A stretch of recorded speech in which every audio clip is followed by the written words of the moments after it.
Bien que la gare routière Maki d'Indutapena ait connu une hausse du nombre de ses passagers de l'ordre de 20%, le directeur général adjoint a indiqué qu'il n'y avait aucun risque de manque de véhicules grâce aux dispositions prises. En revanche, les chauffeurs restent préoccupés par le mauvais état des routes qui affectent leur déplacement, surtout en cette période de forte affluence sur les routes nationales.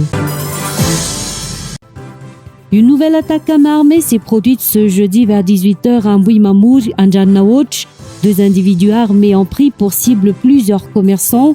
L'un d'eux menaçait les vendeurs en bord de route avec une arme à feu, pendant que son complice, muni d'un sac similaire, a se utilisé pour les offrandes à l'église, récolter l'argent.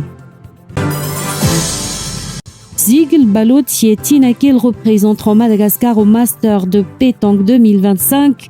D'autres joueurs comme Yves Cédric Rakutarsu et Louvassan Tamandimbi sont également retenus. Tous ont été choisis après un stage de sélection en mai et se préparent pour les prochaines compétitions.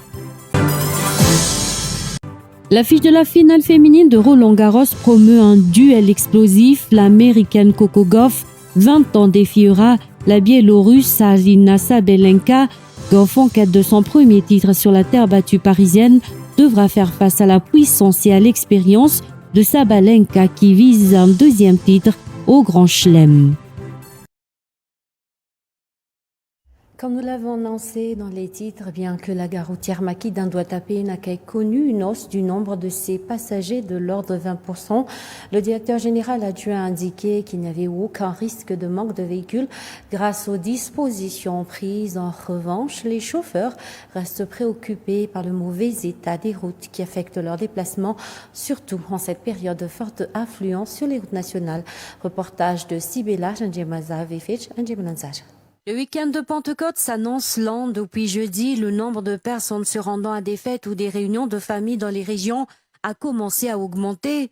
Selon le directeur de la gare routière Maki d'Indutapena, ce chiffre a augmenté d'environ 20%, alors que 100 taxibus partent quotidiennement de la station Maki d'Indutapena. Ce nombre est passé à 123 depuis hier. Cependant, il n'y a pas de risque de pénurie de véhicules car des dispositions ont été prises, a déclaré le directeur général adjoint.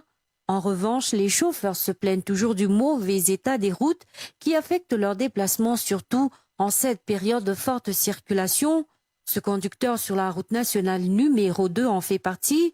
Selon lui, la distance Sanata-Matave se fait en 14 heures de temps en ce moment, contre 8 heures auparavant. Les résultats des travaux de réhabilitation ne sont pas palpables. Le mauvais état des routes n'empêche pour autant pas les déplacements.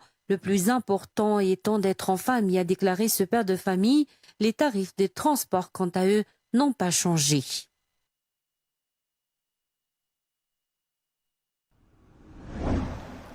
Dans le domaine de l'insécurité, une nouvelle attaque à main armée s'est produite ce jeudi vers 18h à Mbouimamour, en Djannaouch. Deux individus armés ont pris pour cible plusieurs commerçants.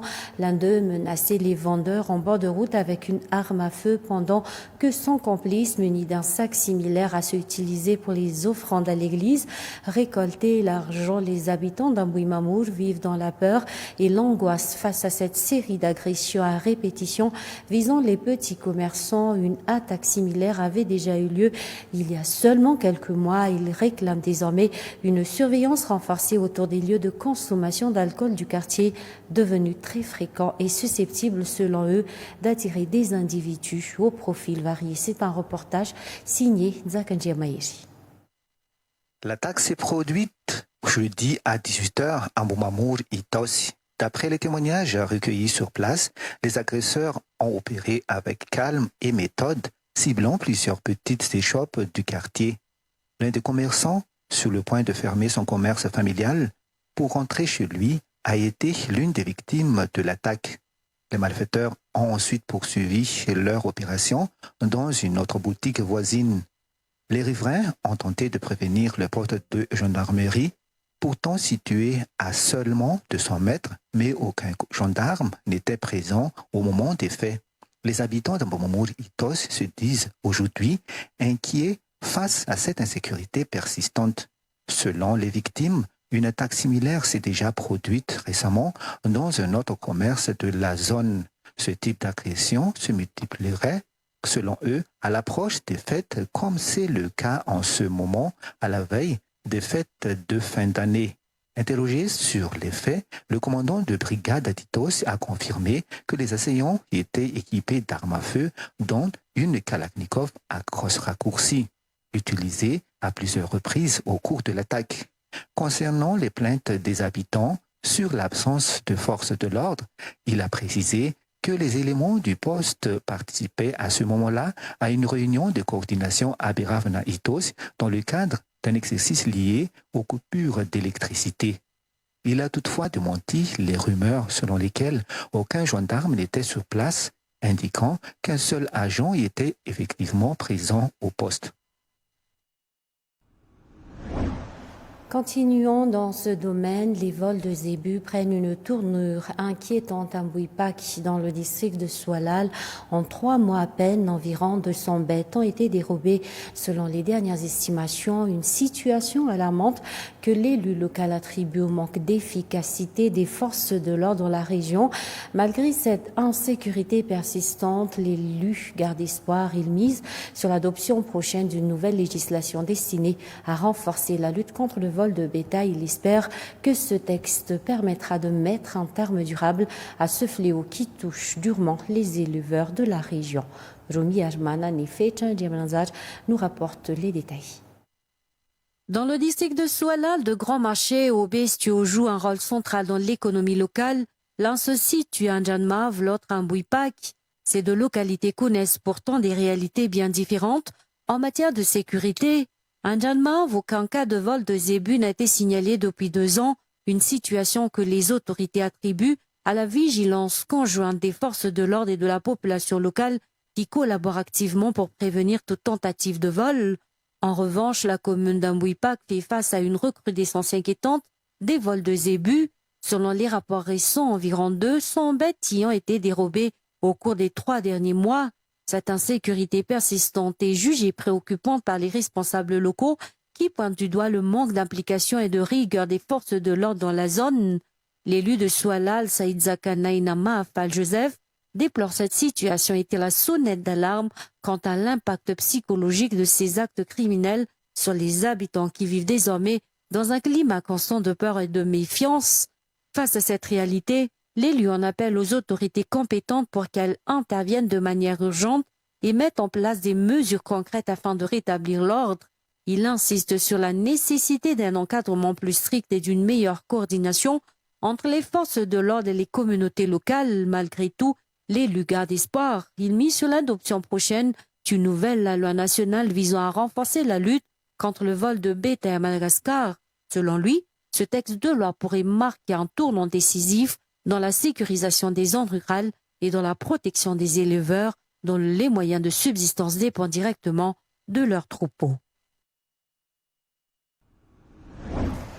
La FSBM, Fédération Malagasy des Sports Boules, a annoncé la sélection des boulistes pour les tournois internationaux en Europe. Sigel Balut Yetin, qui est le représentant Madagascar au Master de pétanque 2025. Ce trio s'était déjà illustré lors de la finale de passion pétanque française à Aix-en-Provence. D'autres joueurs comme Iva Cédric Rakutorso et Louva Satamandim sont également retenus. Tous ont été choisis après un stage de sélection en mai et se préparent pour les prochaines compétition. La FSBM, Fédération Malagasy de Sport Boules, a récemment publié la liste officielle des joueurs qui auront l'honneur de représenter Madagascar lors des prochaines compétitions internationales de pétanque en Europe. Cette sélection très attendue concerne notamment la journée estivale en France ainsi que les prestigieux Masters de pétanque 2025. Parmi les noms retenus, 3 figures bien connues du public et du circuit international confirment leur statut de pilier de l'équipe nationale. Il s'agit de Jean-François Ziegler-Gutjenbe, Pajala Balouti, Ramana Tiarei et Faratina Tinakil Rakutnien. Ce trio expérimenté s'était déjà illustré en février dernier lors de la grande finale de passion pétanque française tenue au complexe sportif de Val-de-l'Arc. Durant cette compétition de haut niveau, les trois boulistes malagasy avaient impressionné par leur régularité et leur cohésion d'équipe. Ils avaient franchi sans encombre la phase de poule, réalisant un parcours sans faute avant d'atteindre les demi-finales, une performance saluée par de nombreux observateurs. La FSBM ne s'est toutefois pas limitée à ce trio de tête. D'autres talents émergents ont également été appelés pour renforcer l'effectif national. Parmi eux figurent Louva Santamandimpi Rakutwarsu, Tina Loren Razanajakut et Yves Cétric Rakutwarsu. Ce dernier se distingue particulièrement puisqu'il intégrera aussi l'équipe de Masters de pétanque en tant que 4e joueur, preuve de sa progression et de la confiance que lui accorde la fédération. La sélection de ces joueurs repose sur une évaluation rigoureuse menée lors d'un regroupement national organisé par la FSBM du 21 au 29 mai. Cette phase de sélection a permis d'identifier les boulistes les plus performants et les plus constants sur le plan technique et mental. Avec cette équipe combinant expérience et jeunesse, la FSBM ambitionne de hisser Madagascar au plus haut niveau de la pétanque mondiale. Les joueurs entrent désormais en phase finale de préparation avec des entraînements intensifs prévus dans les semaines à venir. Tous les regards sont tournés vers la saison estivale, au cours de laquelle les représentants malagasy auront l'occasion de démontrer leur savoir-faire et leur détermination face à l'élite internationale. Et dans les actualités internationales, restons toujours dans le domaine du sport. L'affiche de la finale féminine de Roland-Garros promeut un duel explosif. L'américaine Coco Gauff, 20 ans, défiera la biélorusse Aryna Sabalenka. Gauff, en quête de son premier titre sur la terre battue parisienne, devra faire face à la puissance et à l'expérience de Sabalenka qui vise un 2e titre du Grand Chelem.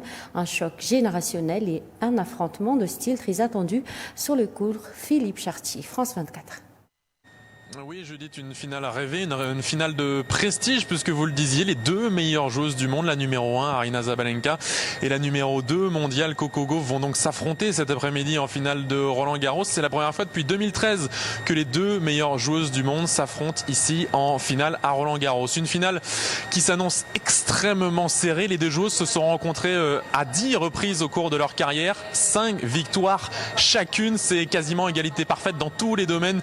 Une victoire chacune sur terre battue, une victoire chacune aussi en finale. C'est donc très difficile de vous dire qui a le petit ascendant, le petit avantage qu'aiment bien déterminer les commentateurs de tennis avant le match. Ce qui est sûr en tout cas, c'est qu'on aura une toute nouvelle gagnante ici à Roland-Garros, puisque ni Aryna Sabalenka ni Coco Gauff n'ont remporté le tournoi de Roland-Garros. Avec à ce jeu-là peut-être un petit avantage pour Coco Gauff qui, du haut de ses 21 ans, a peut-être plus d'expérience. Elle a déjà participé à une finale ici à Roland-Garros, c'était en 2021. Et elle s'était largement inclinée face à la polonaise Iga Świątek. J'étais très tendu à l'époque. Je sais aujourd'hui qu'il y a des choses plus importantes que de perdre une finale. Voilà ce qu'a déclaré Coco Gauff en conférence de presse d'avant-match, comme pour se délester d'un petit peu de pression. Mais attention, attention à la numéro 1 mondiale, Aryna Sabalenka, qui en demi-finale a peut-être acté la fin de son désamour avec la terre battue. Elle, la joueuse surpuissante qui excelle sur les terrains durs et qui a toujours eu un petit peu de mal sur terre battue. Elle a réussi à écarter la triple vainqueur ici, Iga Świątek, et elle réalise une très belle saison pleine de régularité. Déjà 6 finales pour elle cette année. La dernière de ces finales, c'était à Madrid sur terre battue il y a quelques semaines, et elle s'est facilement imposée face à une certaine Coco Gauff. Je vous dirais donc qu'il y a peut-être un infime avantage pour Aryna Sabalenka cet après-midi. Oui, Louise Boisson qui n'est pas en finale aujourd'hui malheureusement, mais qui a réalisé un tournoi exceptionnel, 361e joueuse mondiale avant le début de Roland-Garros, et qui, on le rappelle, a réussi à écarter De finale, la troisième joueuse mondiale, l'américaine Jessica Pegula, et puis ensuite en quart de finale, la prodige de 18 ans, Mira Andreeva, sixième joueuse mondiale.